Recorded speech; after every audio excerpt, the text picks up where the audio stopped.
Hola, muy buenas noches para todos. Estamos nuevamente aquí como todos los domingos a las 7 de la noche hora Colombia, eh, tratando las ideas principales del club de lectura del libro que estemos leyendo en este momento.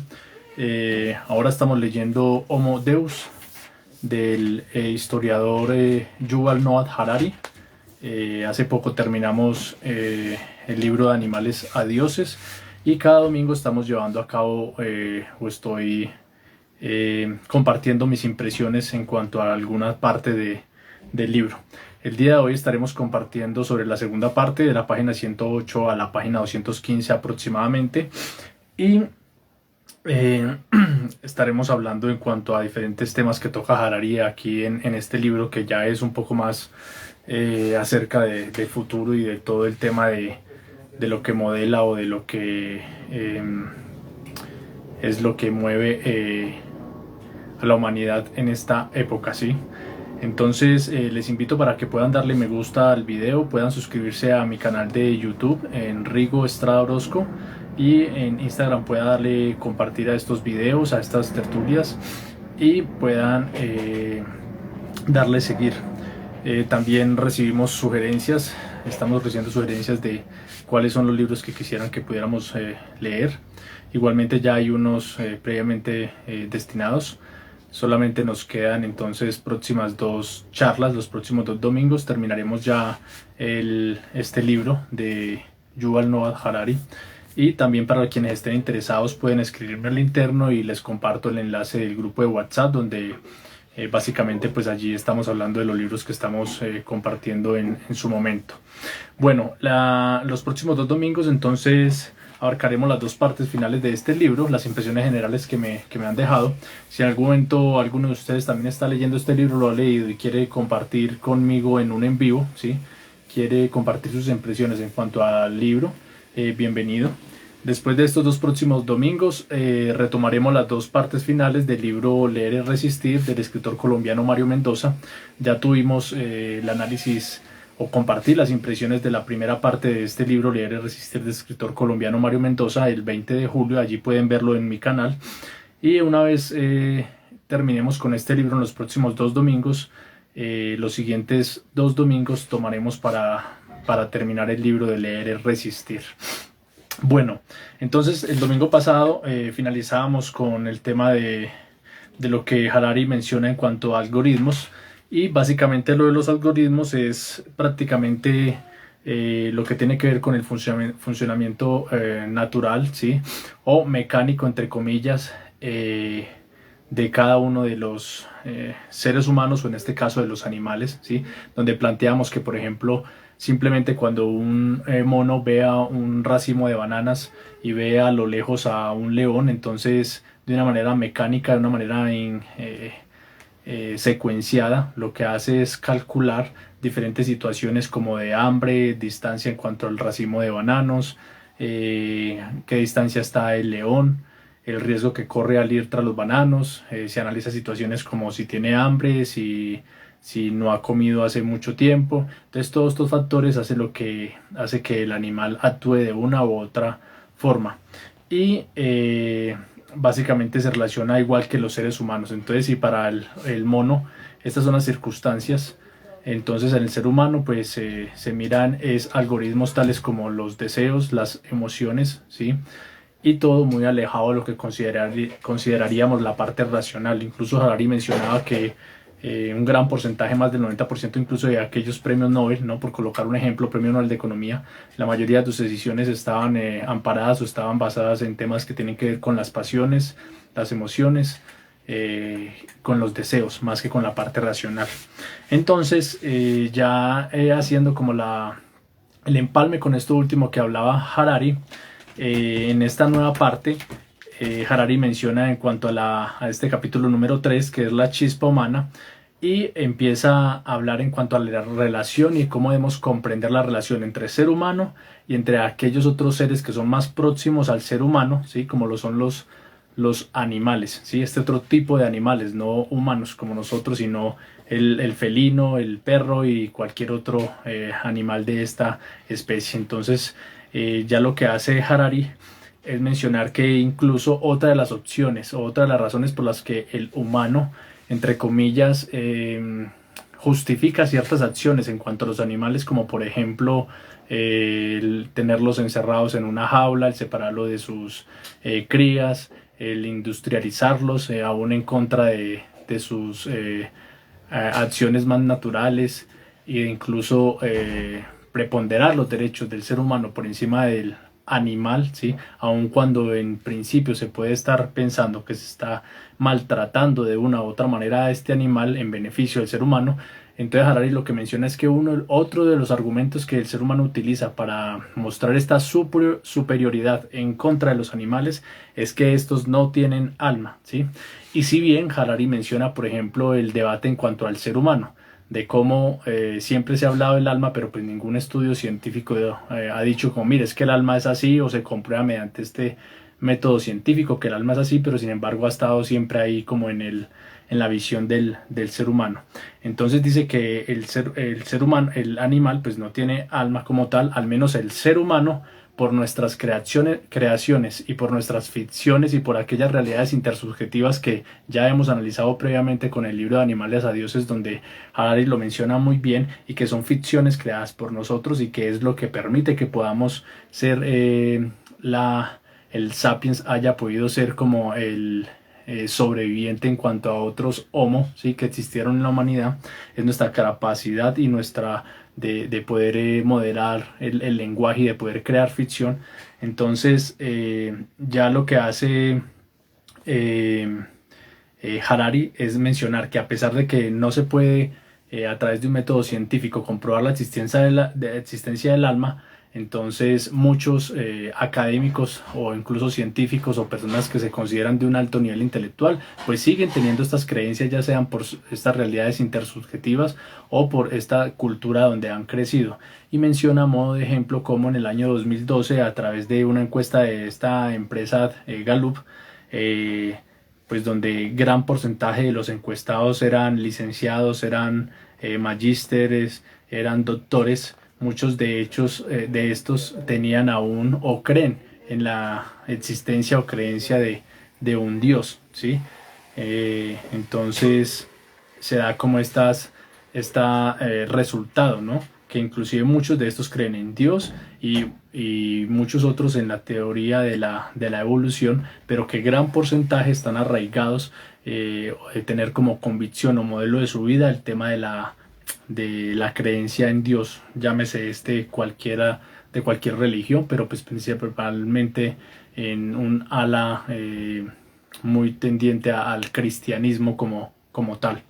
Entonces lo que hace Harari mencionar en esta parte es decir que, por ejemplo, coloca de la teoría de la relatividad y de la mecánica cuántica.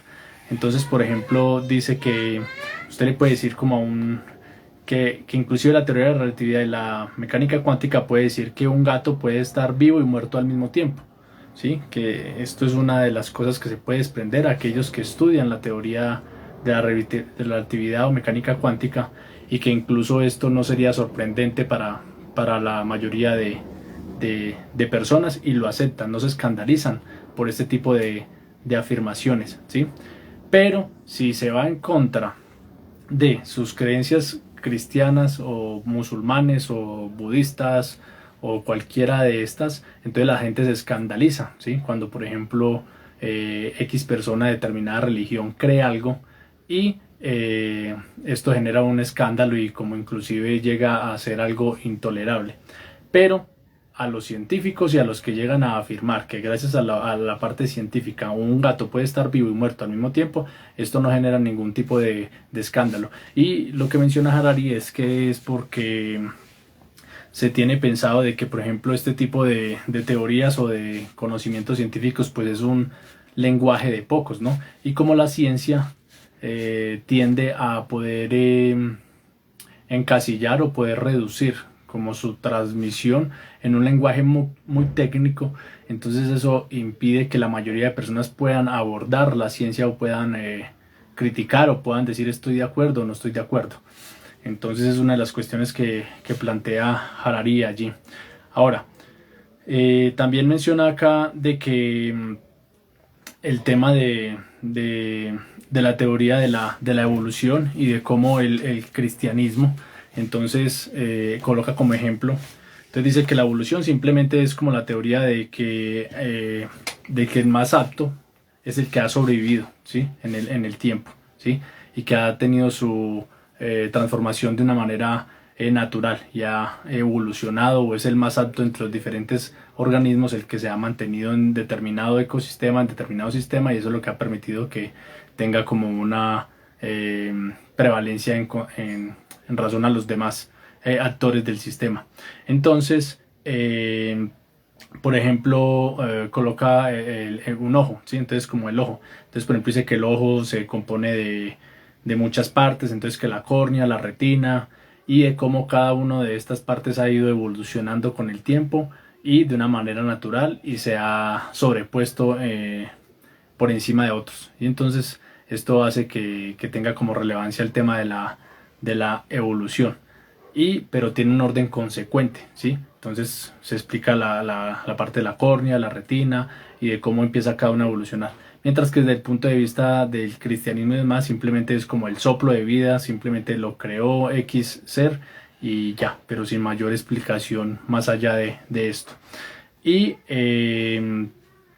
también Harari menciona que, por ejemplo, el alma, no ocurre lo mismo con el alma, con la creencia del alma, ¿sí? Como no es decir como, al igual que el ojo, entonces que tiene retina, que tiene córnea, pues del alma no se explica cómo se ha formado, durante cuántas partes, durante cuántos millones de años, cómo ha evolucionado, sino que simplemente se conoce el concepto desde el punto de vista religioso de que existe el alma, pero pues que no se conoce más allá de eso, ¿sí? Mientras que la formación del ojo, por ejemplo, humano, sí tiene pues como una explicación o una evolución de sus diferentes partes y demás, por lo menos conocidas desde el punto de vista científico.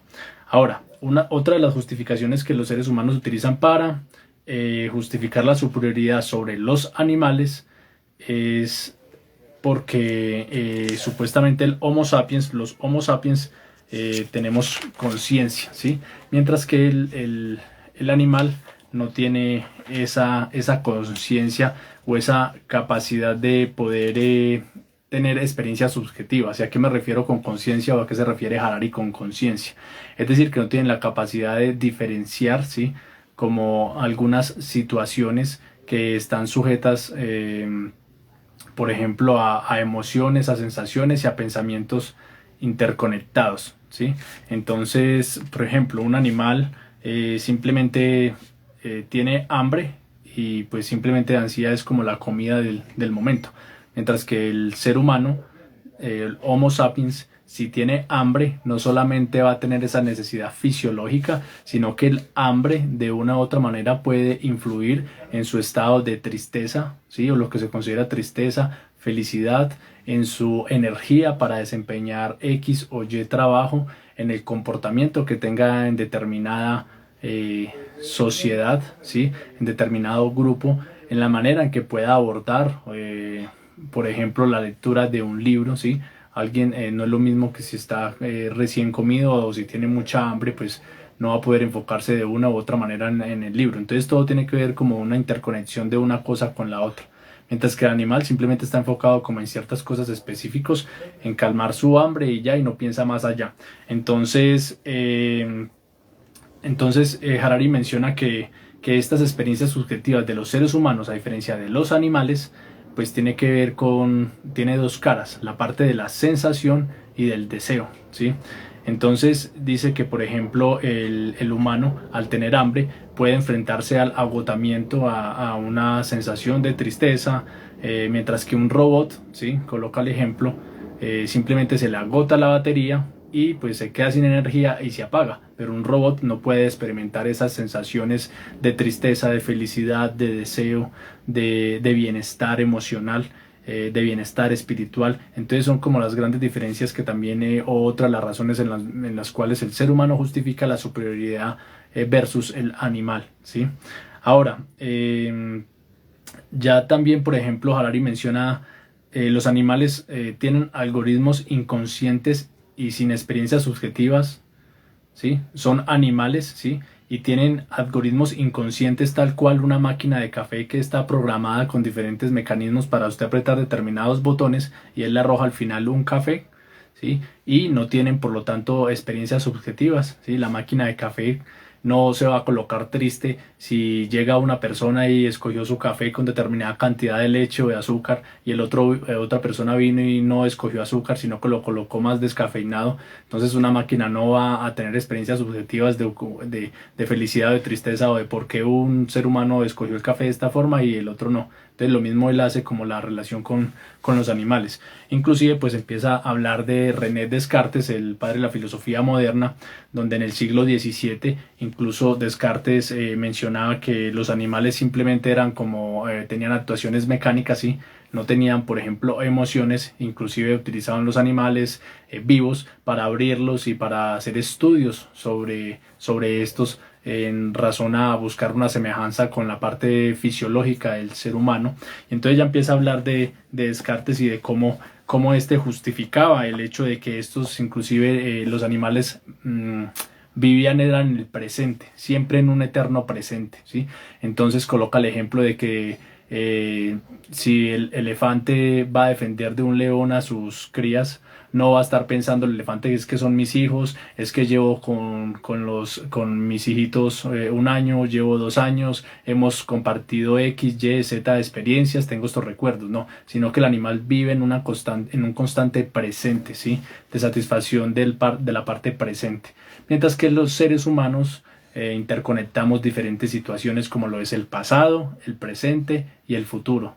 Y nos relacionamos con las tres facetas, ¿sí? Entonces eso hace que sea otra diferencia también. En la página 125 del libro, si ustedes lo tienen allí, menciona lo siguiente en cuanto a lo que pensaba Descartes en su momento. Esta teoría era ampliamente aceptada en la época de Descartes. Médicos y estudiosos del siglo XVII diseccionaban perros vivos y observaban el funcionamiento de sus órganos internos sin anestesia ni escrúpulos. No veían nada malo en ello. Igual que nosotros, no vemos nada malo en abrir la tapa de una máquina expendedora y observar sus engranajes y cintas transportadoras. A principios del siglo XXI, mucha gente sigue aduciendo que los animales no tienen conciencia, o a lo sumo que tienen un tipo de conciencia muy diferente e inferior. Para decidir si los animales tienen una mente consciente similar a la nuestra, antes debemos entender mejor cómo funciona la mente y qué función desempeña. Se trata de cuestiones tremendamente difíciles, pero vale la pena dedicarles algo de tiempo, porque la mente será la heroína de varios de los capítulos que siguen. No podemos comprender todas las implicaciones de nuevas tecnologías como la inteligencia artificial si no sabemos qué es la mente. De ahí que dejemos de lado un momento la cuestión concreta de la mente animal y examinemos qué es lo que la ciencia sabe acerca de la mente y de la conciencia en general. Nos centraremos en ejemplos extraídos del estudio de la conciencia humana, que es más accesible para nosotros. Y después retornaremos a los animales y nos preguntaremos si lo aplicable a los humanos lo es también a nuestros primos de pelo y pluma. Entonces allí ya Harari también hace la advertencia de que a pesar de todos los avances tecnológicos que existen en la actualidad, es muy poco lo que sabemos de la mente. Y una de las razones es porque quien estudia la misma mente, pues somos nosotros y estamos sujetos como a diferentes deseos, emociones, sentimientos. Entonces eso hace que también desde un plano objetivo, como sea más difícil poder conocer la mente humana. Sin embargo, pues él plantea como tratar de explicar o de una manera general entender cómo funciona la mente y ya al final comparar realmente cómo es el funcionamiento de nuestra mente versus con la de los animales.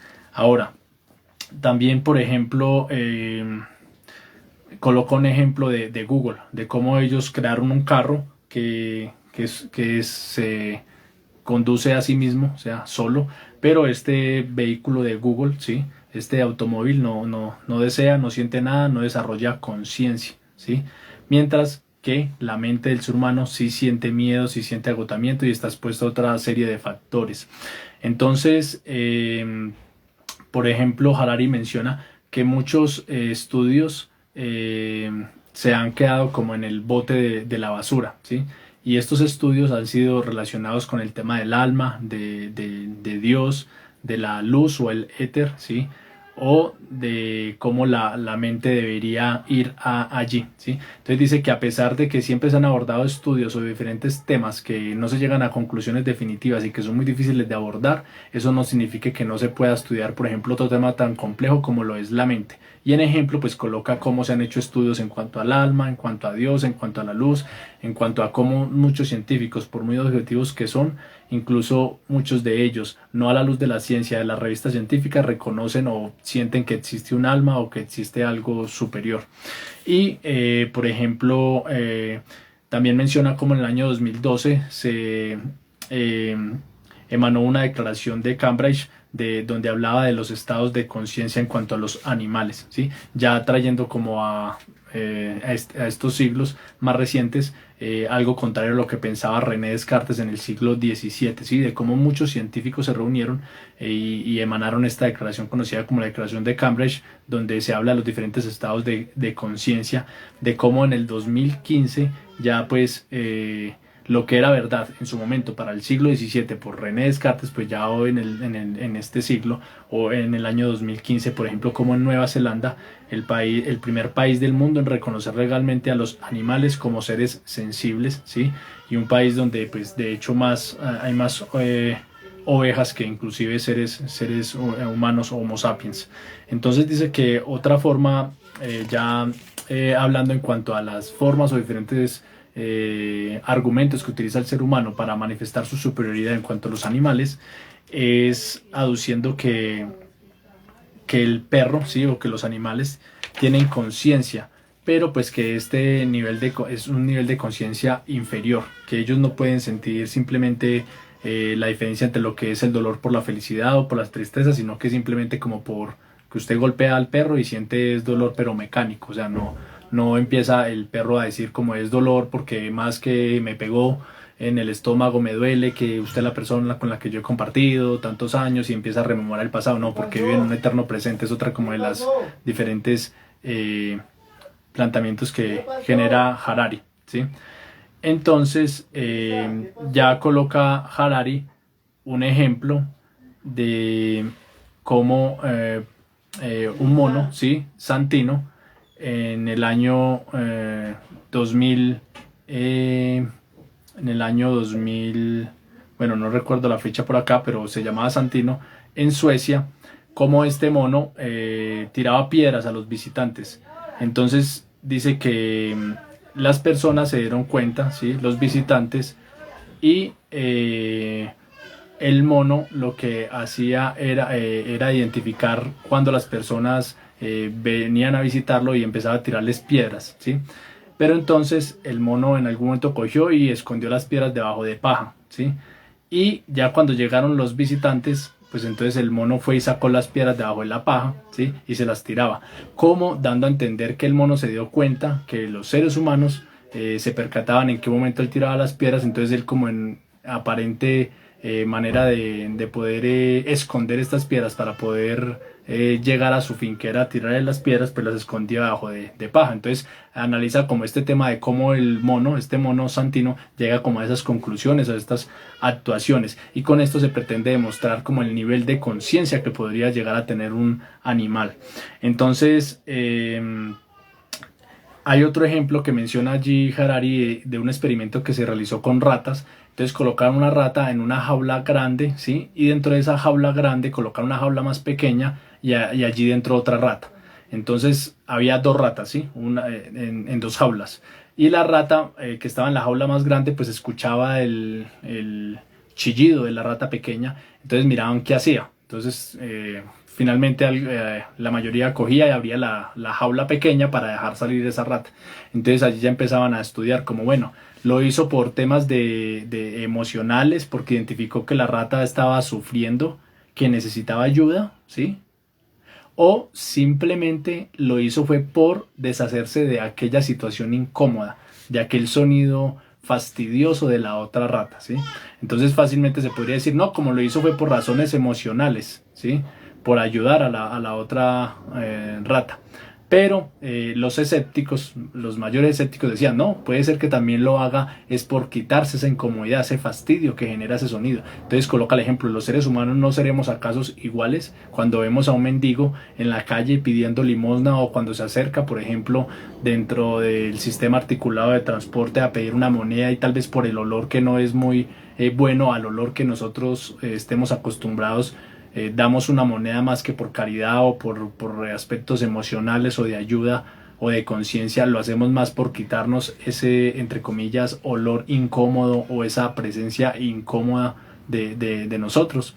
Entonces, así como en este ejemplo tan sencillo, uno podría dilucidar muy fácil en qué momento yo le doy la moneda al mendigo que huele maluco, ¿sí?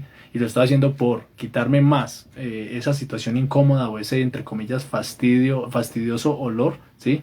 Pero hay situaciones donde difícilmente el ser humano pueda decir, lo está haciendo por afectividad, por emociones o porque le está incomodando, ¿sí? Hay algunas situaciones que uno podría hacer como la semejanza o el paralelo y que serían difíciles de poder dilucidar en qué momento el ser humano o por cuál es la razón que realmente lo motiva, ¿sí?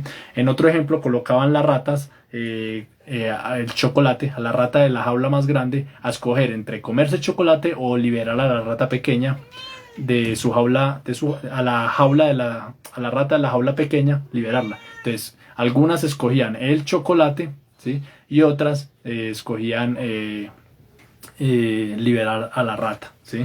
Entonces, ya más adelante Harari lo que hace es mencionar nuevamente lo que ya de una manera muy extensa habló en el libro de Animales a Dioses, es por qué los seres humanos, ¿sí? Y de cómo podemos dominar el mundo, es porque cooperamos de una manera más flexible entre las diferencias que enmarcan al ser humano. Si por regla general, desde un punto de vista fisiológico, todos los seres humanos pues tenemos dos ojos, dos orejas, una boca, una nariz, dos brazos, entonces dice por qué cooperan, ¿sí? Si hay algo que realmente los diferencia, y es sus culturas, sus religiones, su idiosincrasia. Entonces dice que esto no pasa en otros grupos como lo son las hormigas, las abejas, ¿sí? Entonces que las abejas, ellos tienen como ya su genética, no van a hablar como de derechos sociales, no van a hablar de vamos a construir un sindicato en la colmena, sino que simplemente no crean ese tipo de ficciones que solamente hacemos nosotros los seres humanos, y ya están casi que programados genéticamente para eso, para no ir más allá de ciertas labores específicas. Ahora, bueno, también coloca otro ejemplo con un mono Harari, ¿sí?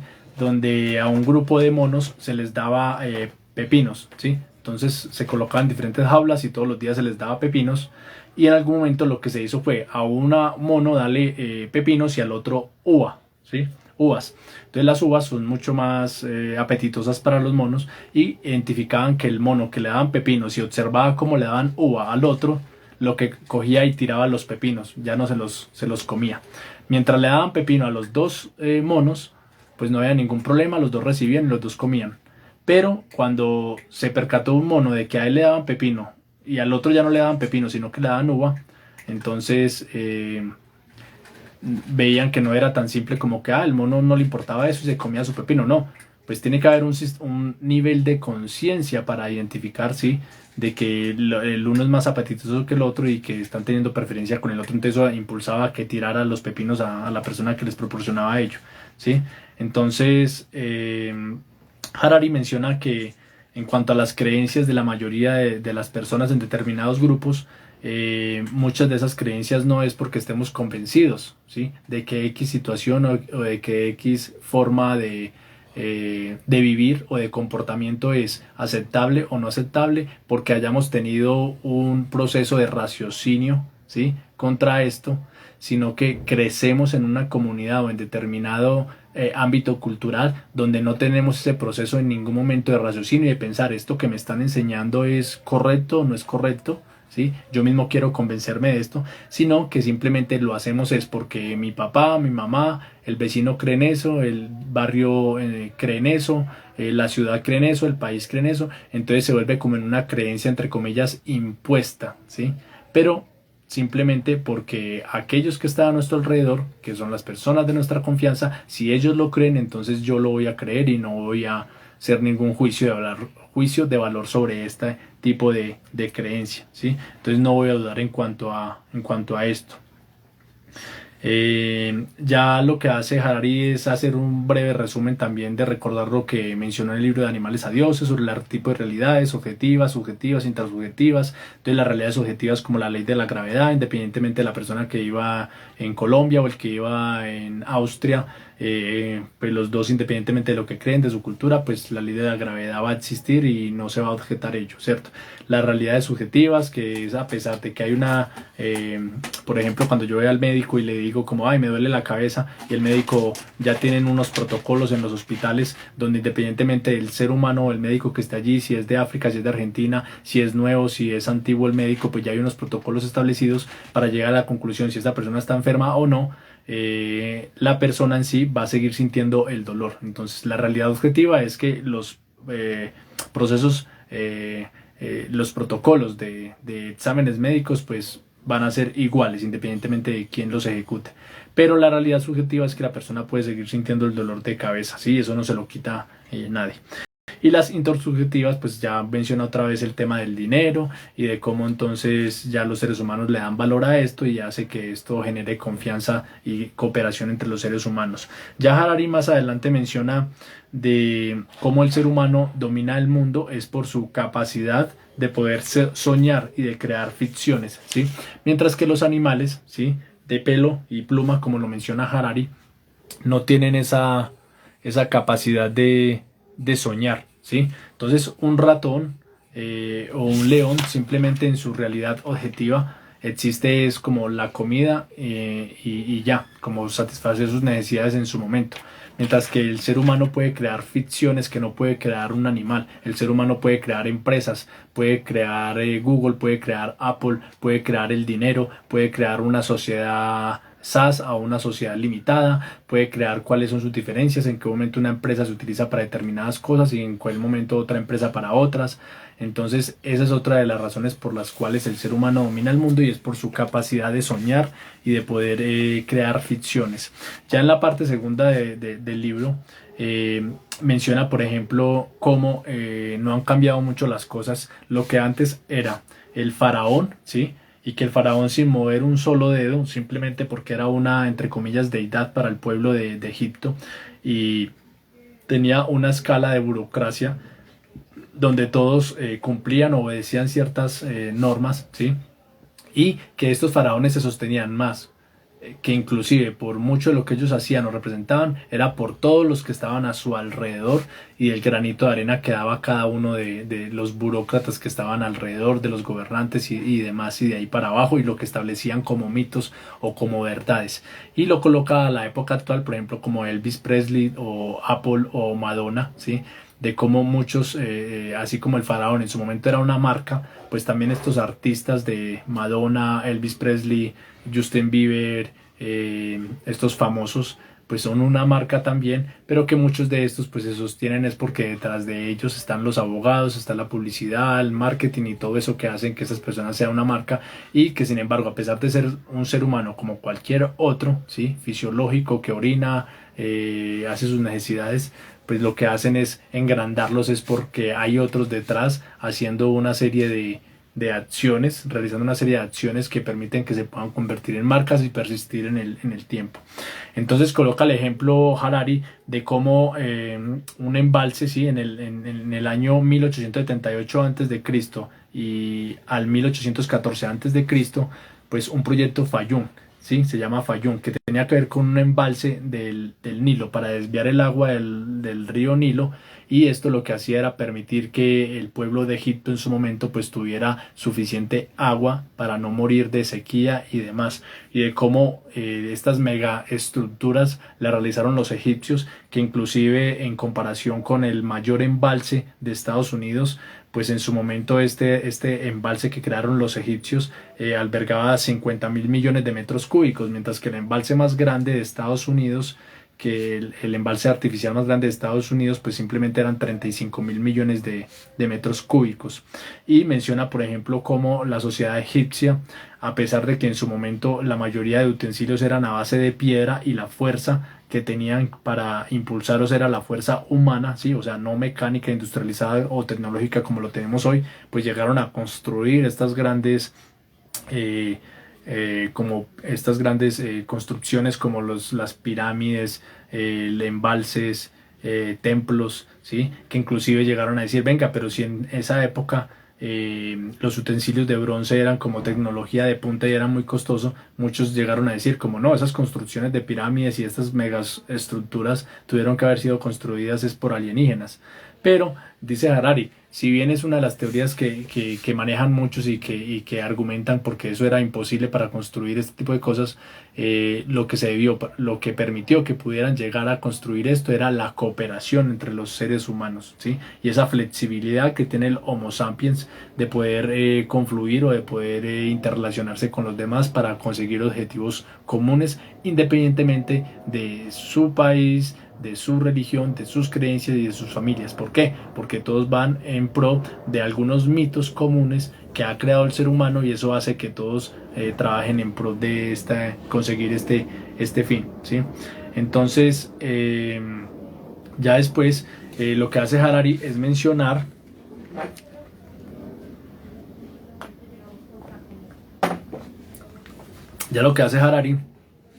es mencionar cómo la escritura y la importancia de la escritura permitió que aquellas ficciones que crea el ser humano se pudieran extender, ¿sí?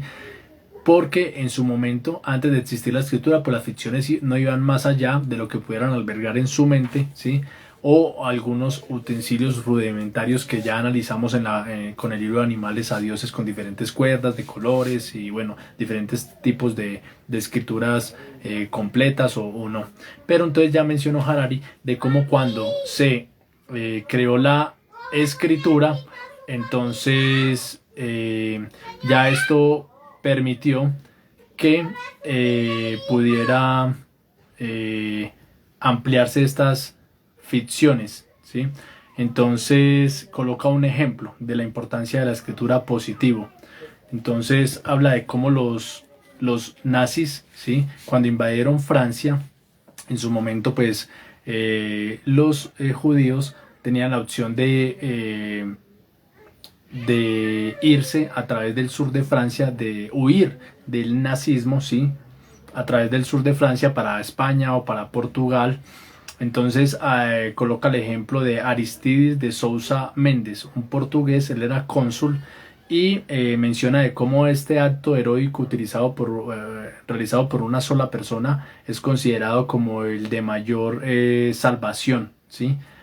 Salvó a cerca de 30.000 personas. Entonces, como el acto heroico de una sola persona ayudó a este grupo de personas gracias al poder de la escritura. ¿Y por qué? Porque esta persona era cónsul, entonces estas personas iban al consulado para tramitar el tema de sus visados y permisos, ¿sí? Para poder salir de entrar más que todo a Portugal o a España. A pesar de que a este funcionario, inclusive estos gobiernos de Alemania o los franceses o los españoles, le habían dado la orden de que no hiciera esto. Y esta persona decidió tirar su carrera diplomática de 30 años o más por ayudar a estos judíos a pesar de que tenía la orden de que no hiciera eso, ¿sí? Entonces dice que trabajó día y noche sin cansancio para ayudar a estas personas y coloca aquí Harari el ejemplo de cómo la escritura en un papel puede llegar a modelar o a representar unas grandes consecuencias en la humanidad, un simple papel, ¿sí? Pero asimismo coloco un ejemplo de cómo la escritura también puede, desde un punto de vista no positivo como el que acabé de mencionar, sino negativo, puede llevar a otro tipo de consecuencias. Y coloca el ejemplo de cómo en la historia de Mao, ¿sí? En China, entre el año 1958 a 1961, resulta que producían mucha agricultura. Entonces Mao ordenaba que se produjera mucho tema del campo, de la agricultura, para poder exportar. Pero eso era imposible por la capacidad de China, pero que la burocracia o los que estaban por debajo de Mao, ¿sí? Los otros que estaban a su servicio, los súbditos, de acuerdo a su jerarquía, por no desobedecer al de arriba y por dar una buena impresión de ejecución y de mandato y de prosperidad, lo que hacían en la escritura era alterar los números. Entonces, por ejemplo, si el del rango más inferior decía que se produjo tanto tema de agricultura en X alimento, el de arriba cuando recibía el informe lo que hacía era colocar más ceros, ¿sí? Inflar, y así sucesivamente cada uno de los superiores hasta llegar a Mao, simplemente para dar supuestamente una apariencia de prosperidad y de que el país estaba exportando muchos alimentos y que era una potencia en agricultura. Entonces dice que esto simplemente lo que hizo fue acomodar la escritura, acomodar la realidad a su conveniencia, ¿sí? Entonces, cuando el deber ser debería es que la escritura debería acomodarse a la realidad, en este segundo ejemplo, no, la realidad se tuvo que acomodar a la escritura, ¿sí? Para satisfacer algunos deseos o algunos supuestos objetivos de X país como lo era en este momento China y a su gobernante Mao.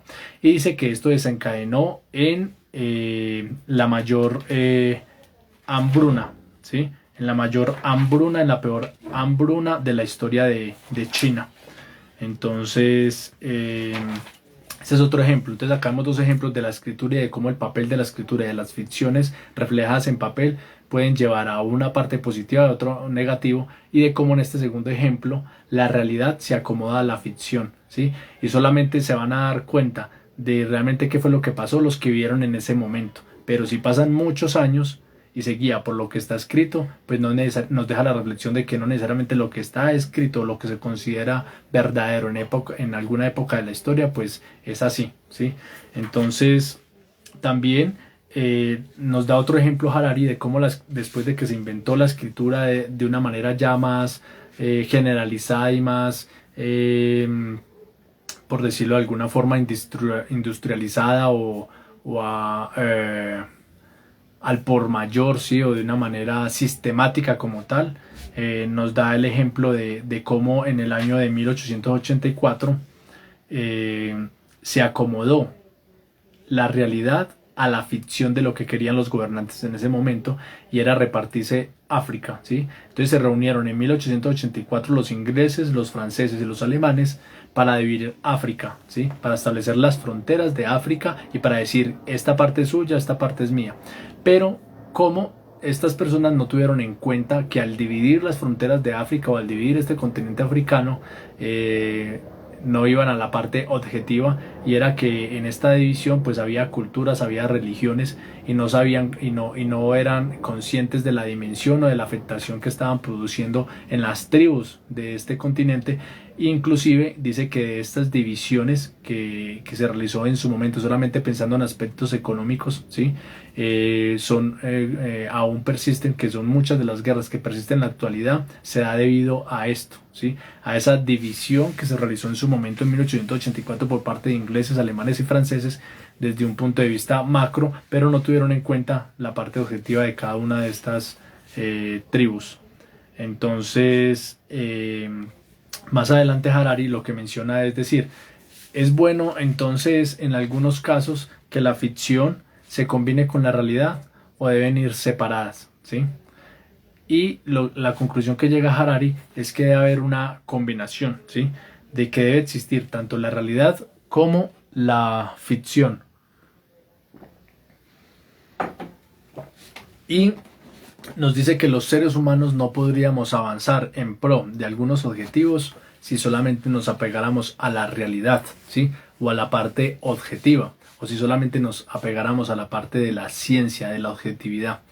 Y dice que muchas de las empresas que ha empezado o iniciado o que desarrolla el ser humano no tendrían prosperidad alguna si detrás de esto no hubiera un mito, no hubiera una ficción creada, ¿sí? Entonces, aún en las empresas, en las multinacionales, pues hay este tipo de ficciones. Siempre vemos como la misión, la visión, y se crean un tipo de mitos que se le implantan a la serie de trabajadores o de personas, donde supuestamente va más allá de objetivos meramente económicos, ¿sí?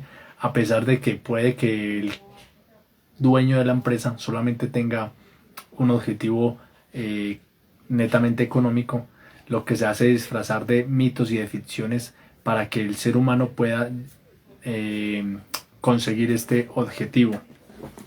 En la página 193, Harari nos menciona lo siguiente. Dice: Abraham Lincoln dijo que no se puede engañar a todo el mundo todo el tiempo. Bien, esto es una ilusión. En la práctica, el poder de las redes de cooperación humana depende de un delicado equilibrio entre la verdad y la ficción. Si distorsionamos demasiado la realidad, ello nos debilitará y no seremos capaces de competir contra rivales más perspicaces. Por otra parte, no podemos organizar con eficacia a masas de gente sin recurrir a algunos mitos ficticios. De modo que si nos mantenemos en la pura realidad, sin mezclar en ella algo de ficción, poca gente nos seguirá. Entonces, detrás de cualquier objetivo, llámese familiar, económico, laboral, religioso, desde cualquier ámbito, detrás de todo objetivo, siempre tiene que ir agregada una parte de ficción, ¿sí? Porque eso va a permitir que ese grupo de personas pueda conseguir ese fin. Si solamente fuera la realidad como tal, pura y pura, sin ningún tipo de mitos o de ficciones, difícilmente se podría alcanzar ese objetivo, ¿sí? Entonces, un ejemplo de ello también es en la literatura. A veces las personas, en estos días hablaba con una amiga y mencionaba como, empecé a leer de animales a dioses, ¿sí? Pero pues no me aguanté y empecé a leer el libro de Leer y Resistir de Mario Mendoza. Entonces, yo le decía, claro, es que la historia, cuando cogemos un libro de historia, en el deber ser, se supone que es algo más, más pesado, más, más rígido, porque la historia se basa en la realidad, ¿sí? Entonces, si yo voy a contar una historia, algo que pasó en el mundo, una realidad, pues se supone que yo no debe haber menos ficción, ¿sí? Menos ficción. Pero eso hace que sea un poco más tenso el tema de poder abordar, o que pueda haber un tema de disfrute o de deleite, ¿sí? Es como cuando, por ejemplo, tomamos un libro de derecho, por ejemplo, como en el caso mío, que soy abogado. Entonces me voy a ir a estudiar la mera teoría pura, ¿sí? Pura del derecho, o ir a estudiar algo donde simplemente me van a explicar cuáles son las fórmulas para la ponderación, y que tienen unos números matemáticos, ¿cierto? Unos números que son de fórmulas matemáticas. Entonces voy a ir a estudiar a Robert Alexis y todo esto. Pero cuando yo voy y leo una sentencia, y en esa sentencia, entre comillas, me cuentan la historia que Pepito con Pepita se conocieron en tal año, construyeron tal empresa, tuvieron estos hijos, en tal año Pepito le pasó esto, prestó esto, se murió aquel.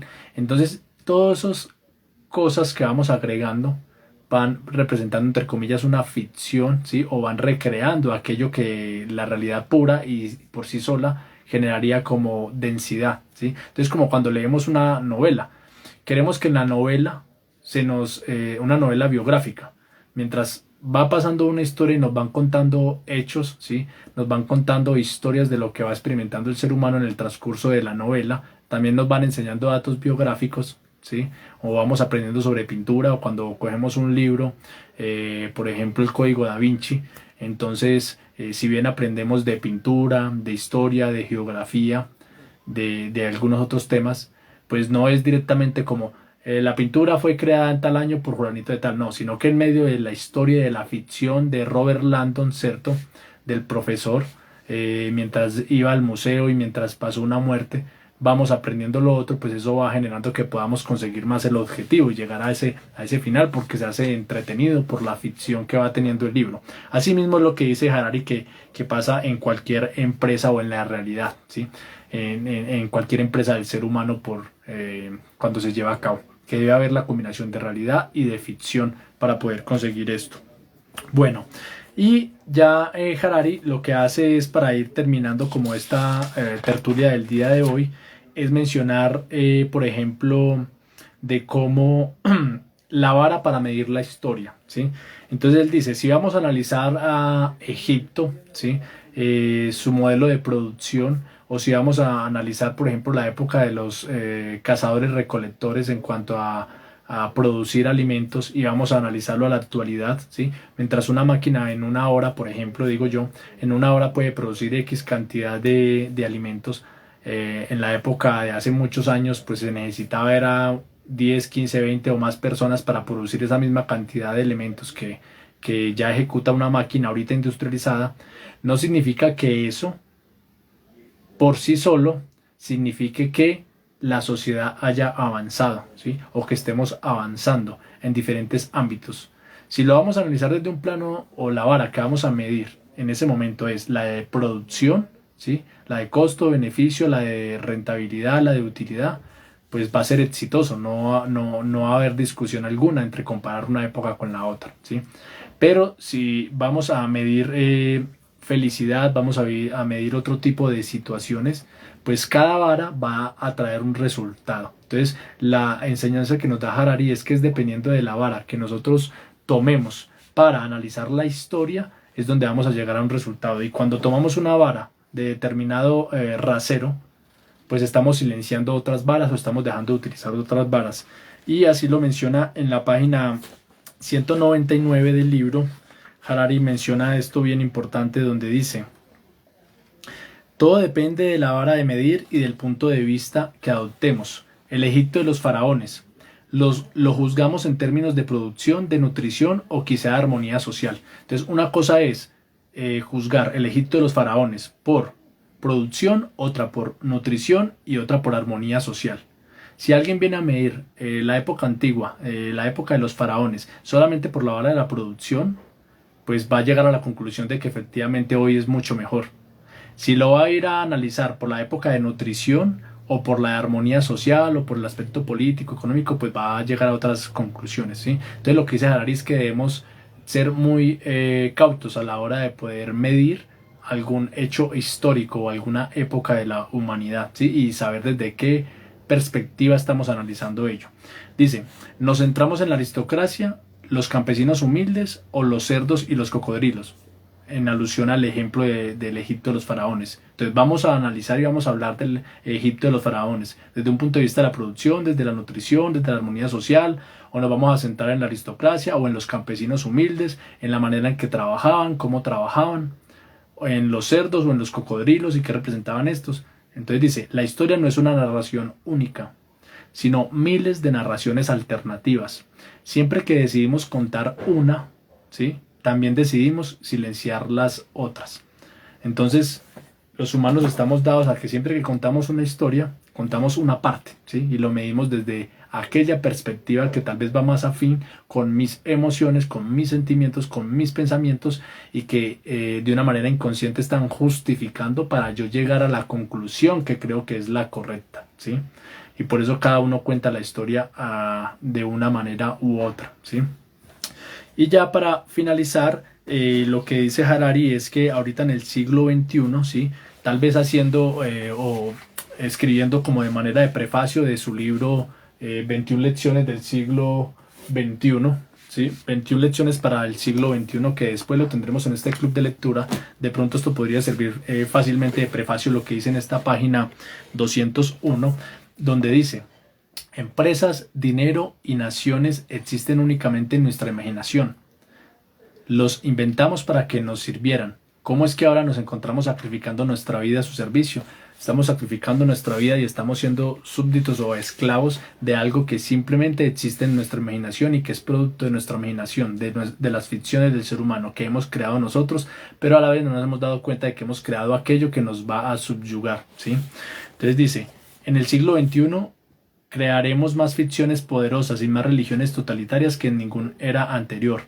Con la ayuda de la biotecnología y los algoritmos informáticos, estas religiones no solo controlarán nuestra existencia, minuto a minuto, sino que además serán capaces de modelar nuestros cuerpos, cerebros y mentes, y de crear mundos virtuales enteros. Diferenciar la ficción de la realidad y la religión de la ciencia será en consecuencia más difícil, pero también más esencial que nunca. Entonces, haciendo eco a lo que decía Humberto Eco, este escritor del Nombre de la Rosa, ¿cierto? Donde decía que antes, para uno escuchar cosas inútiles o sin importancia, o escuchar cualquier pensamiento de una persona, pues se daba en un bar entre copas, pero hoy cualquier imbécil, cualquier idiota puede decir cuanta cosa se le ocurra y simplemente tiene acceso a eso a través de un celular, ¿sí?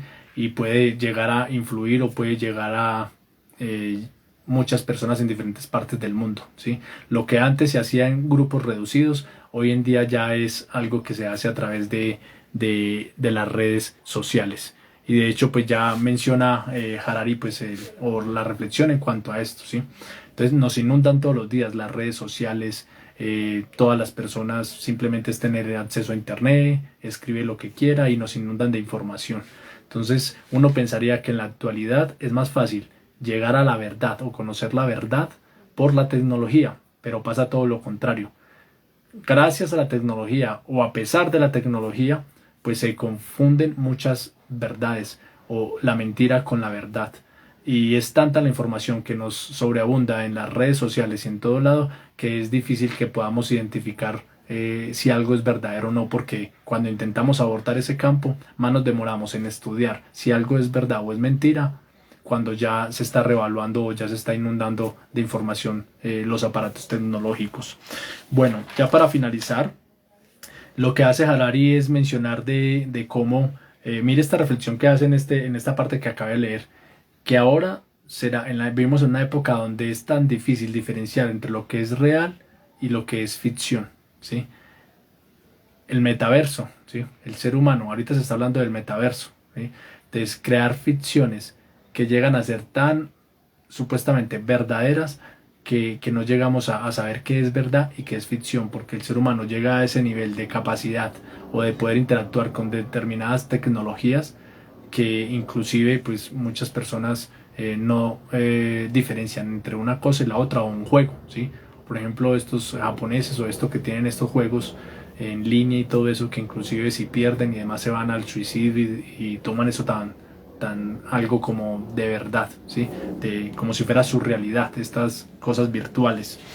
Entonces, Harari lo que menciona y lo abordaremos en la próxima sesión el próximo domingo es sobre la importancia de cómo la religión es un pacto, ¿sí?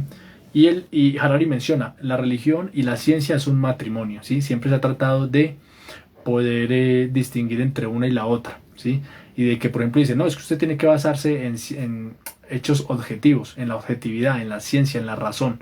Pero Harari menciona y dice que nada más descabellado, entre comillas, o alejado de ello, que pensar en eso, porque el ser humano, como creamos ficciones, y nada más cercano a la ficción y a la creación que los mitos o las leyendas o lo que se desprende de las religiones, ¿sí? De los libros sagrados, del cristianismo, de los musulmanes, del budismo, etc. Entonces dice que la religión es un pacto. ¿Y por qué es un pacto? Porque todos en determinada religión saben cuál es el fin al que quieren llegar. Ya se sabe cuál es el fin. Si usted es bueno, va a llegar al cielo, entre comillas, dependiendo de la religión donde esté. Y si es malo, va a llegar al el infierno. Mientras que ya Harari dice, mientras que la espiritualidad es algo muy diferente. Entonces no debemos confundir religión con espiritualidad. En la religión hay un pacto donde todos ya sabemos cuál es el fin, el cielo o el infierno, en el ejemplo del cristianismo, ¿sí? Y por ejemplo, la espiritualidad es un viaje y cuando es un viaje espiritual, usted no sabemos a dónde vamos a llegar. Lo vamos descubriendo en el camino, ¿sí? En el camino de esa espiritualidad es donde vamos encontrando algunos aspectos, ¿sí? No sabemos el fin, por eso es un viaje espiritual, porque hay sorpresa, porque hay algo que no conocemos cuál va a ser ese fin. Bueno, hasta allí llegamos el día de hoy. La próxima sesión seguiremos hablando sobre este tema. Allí empezaba a hablar Harari sobre el tema de religión versus ciencia. Y espero que les haya gustado mucho las impresiones del día de hoy. Por favor, denle me gusta al video, denle en compartir, vayan al canal de YouTube Rigo Estrada Orozco y le dan suscribir y comparten los videos. Que pasen una feliz noche, muchas gracias.